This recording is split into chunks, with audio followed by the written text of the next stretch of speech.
தினத்தந்தி மற்றும் விஐடி சென்னை இணைந்து வழங்கும் கல்வி கண்காட்சி 2025 திருச்சி மற்றும் சேலத்தில் அனுமதி இலவசம். மூத்த பத்திரிகையாளர் திரு பிரகாஷ், உங்களுடைய பார்வை என்ன? இன்னைக்கு முதலமைச்சர் கூட இதை விமர்சனம் செஞ்சிருக்கிறார். இன்னைக்கு திரு அமித்ஷாவை திரு இபிஎஸ் சந்திக்கிறார் அப்படின்னு செய்தி பரவுது. அதுவும் கூட்டணி முறிந்த பிறகு அநேகமாக இது முதல் சந்திப்பு. கூட்டணி மலர்றதுக்கான அச்சாரமா பார்க்கறதா, இல்லை இந்த இஷ்யூஸ் அவங்க வலியுறுத்த போறாங்க அப்படிங்கிற அளவில் மட்டும் பார்க்கறதா உங்களுடைய பார்வை? சார், எஸ்டிபிஐ மாநாட்டில் எடப்பாடி பேசினது முழுக்க 2026 இல்ல 29 கூட்டணி இல்லை, பாஜகவுடன் கூட்டணி இல்லை அப்படின்னு சொல்லிட்டு பேசினாரு. அதுக்கப்புறம் இப்ப இப்தார் விருந்து நடத்தினதுல கூட முக்கியமான ஆட்களை அழைக்கல, முஸ்லிம் தலைவர்கள், தீவிரமான முஸ்லிம் தலைவர்களை அழைக்கல அப்படின்னாரு. கொள்கை வேறு கூட்டணி வேறு அப்படின்லாம் இப்போ பொன்மொழிகள்லாம் உதிர்க்கப்படுது. நாங்க எங்களுக்கு திமுக தான் எதிரி அப்படின்றது அவரு கேட்டகாரிக்கலா டிட்டர்மைன் பண்ணிட்டாரு.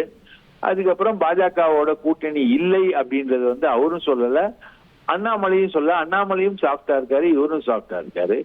இப்போ அமித்ஷாவை சந்திக்க போறாங்கன்னா, 2 அரசியல் தலைவர்கள் சந்திக்கும் போது அரசியல் கூட்டணி இத பத்தி தானே சார் பேசுவாங்க. அப்போ அது கூட்டணிய எப்போ அனௌன்ஸ் பண்றது? இப்ப ஏர்லியரா அனௌன்ஸ் பண்ணணும் அப்படின்றது பிஜேபியோட நிலை. இல்ல கொஞ்சம் வெயிட் பண்ணி ஒரு 6 மாசம் கழிச்சு அனௌன்ஸ் பண்ணலான்றது எடப்பாடியோட நிலை.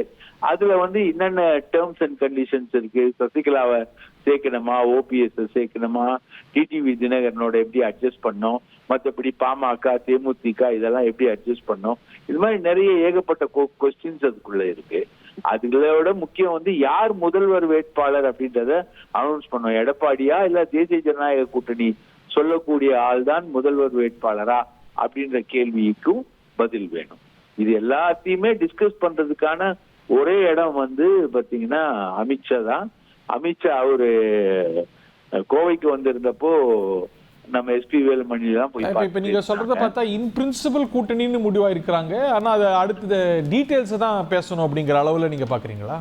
ஆமா சார், இன் பிரின்சிபல் அவங்க கூட்டணின்னு முடிவு பண்ணிட்டாங்க சார்.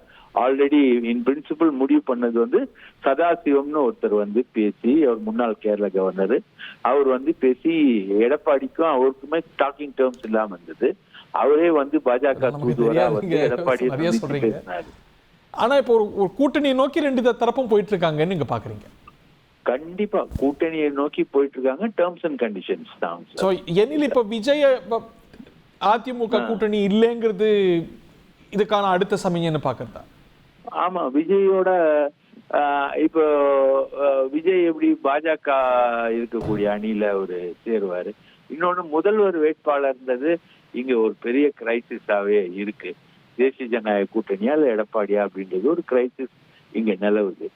அப்போ விஜய் முதல் முறையா களம் காணக்கூடிய அவர் உங்ககிட்ட நேற்று ஆந்திராவுடைய துணை முதலமைச்சர் பேட்டியை அளிச்சப்போ சொன்ன மாதிரி அவர் தன்னை தானே இண்டிவிஜுவலா நிரூபிச்சுக்க வேண்டிய கட்டாயம் என்பது அவருக்கு விஜய்க்கும் இருக்கிறது.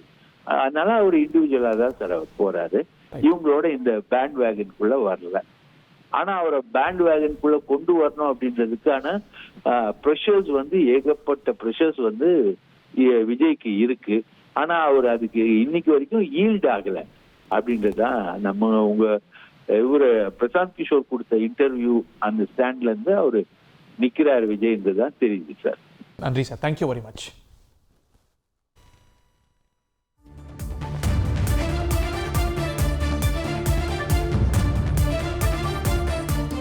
தினத்தந்தி மற்றும் விஐடி சென்னை இணைந்து வழங்கும் கல்வி கண்காட்சி 2025 திருச்சி மற்றும் சேலத்தில் அனுமதி இலவசம்.